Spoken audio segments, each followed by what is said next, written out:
That cam out you absolutely despise? It is not a bug, it is a feature. Let us autopsy the most intentionally broken fastener in human history. Before 1936, we used slotted screws. They slipped, they stripped. They turned your assembly line into a gridlocked parking lot. The Phillips head arrived with a radical idea: self-centering geometry. Drive torque that actually moves. It was patented for one reason: speed. Here is the dirty secret. The angled flanks are mathematically designed to disengage under load. We call it cam out. It is a deliberate slip.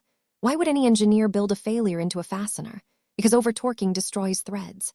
Cam out acts as a mechanical circuit breaker. You want perfect mechanical grip, trade it for a slower assembly line. Phillips sacrificed pure utility for manufacturing throughput. It is a calculated surrender. Problem solved. New bottleneck arrives. Friction, heat buildup, tool wear. The driver bit melts faster than your patience on a flat pack update. Enter the power tool. Impact drivers deliver rotational force in microbursts. Cam out becomes a rhythmic release valve. The system breathes. Oh, look at you with your Torx and hex keys, pretending you care about structural integrity. Your strip-prone habits are just a skill issue.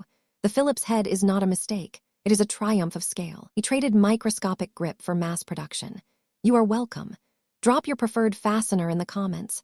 Torx purists, hex loyalists, or slotted traditionalists. Let us argue about shear stress until we are blue in the face. Subscribe if you appreciate engineered chaos. Next week, we dissect why your Wi-Fi router is basically a microwave with delusions of grandeur.